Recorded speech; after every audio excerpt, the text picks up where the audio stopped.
All right, let's motovlog.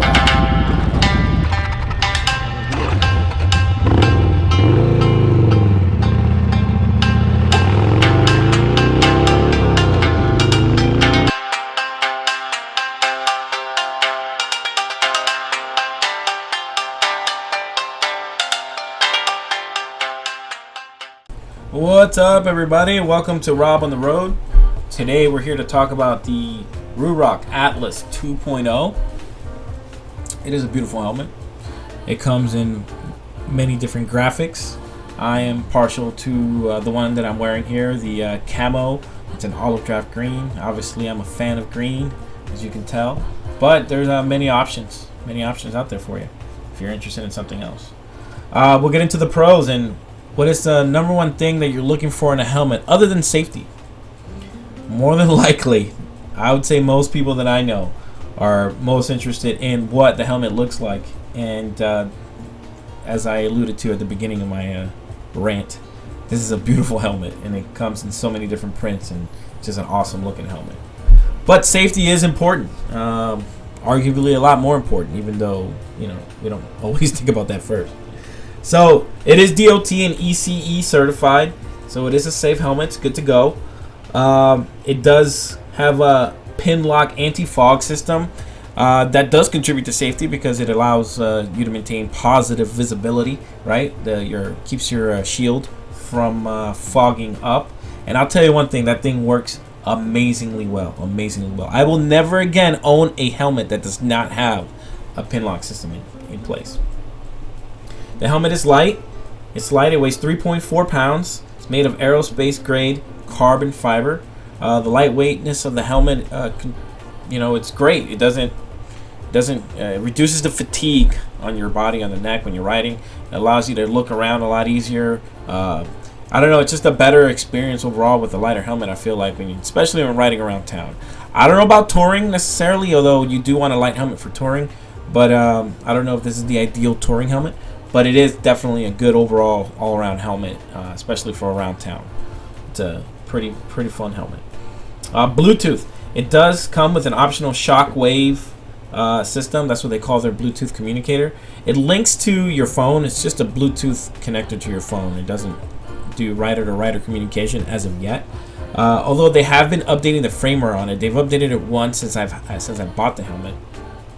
And what they did was they increased the audio quality and volume. It's louder. It's a louder helmet now, or louder speakers.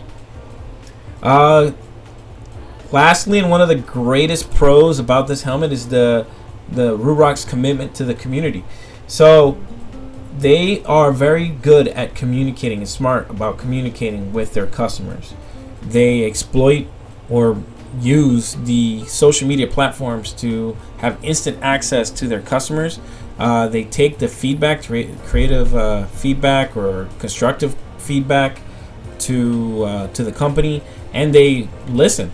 A lot of the changes that they underwent from the first gen and second gen Atlas helmets were all customer review centered, and they are very, very customer centered.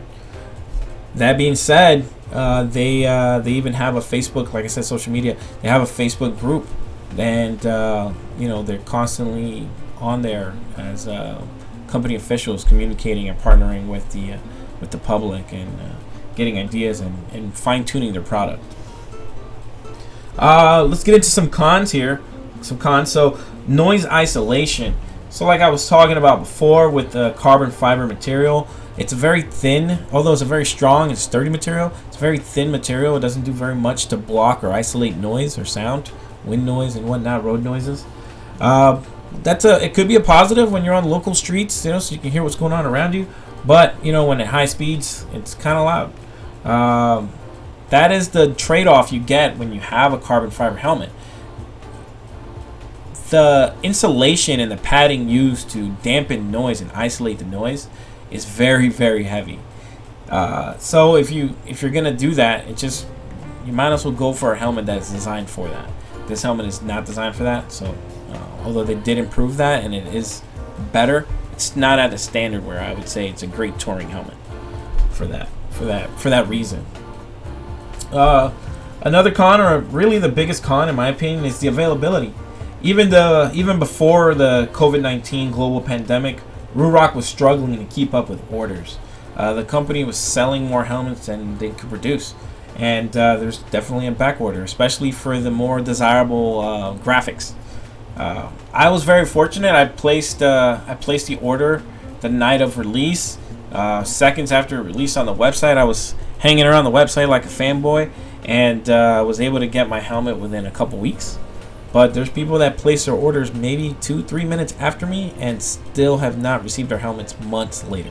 Months. I'm talking about 3 months later. But one thing I could say that is a positive on that sense is that the company is very transparent with that. They announce when shipments have arrived on their social media platforms, and they are very quick to partner with customers as far as customer service goes, with quick updates and answering of questions and whatnot. So I would have to say that overall this helmet's a great product. It's not for everybody. It's maybe not for your type of riding, but it's definitely an all-around great helmet. It's great for cruisers, sport bike riders, all sorts of type of riders. It isn't a helmet that you would just wear on a cruiser or just wear on a sport bike. I mean, I would wear this on anything. I have 2 Harleys and I'm looking to get a KTM. So, I mean, this probably would be a helmet I would wear on all 3 bikes. That's pretty much all I got, people. Please, if you like my content, please subscribe and click on the bell, and share the video with your friends to get the info out there. Thanks, guys. Have a great one.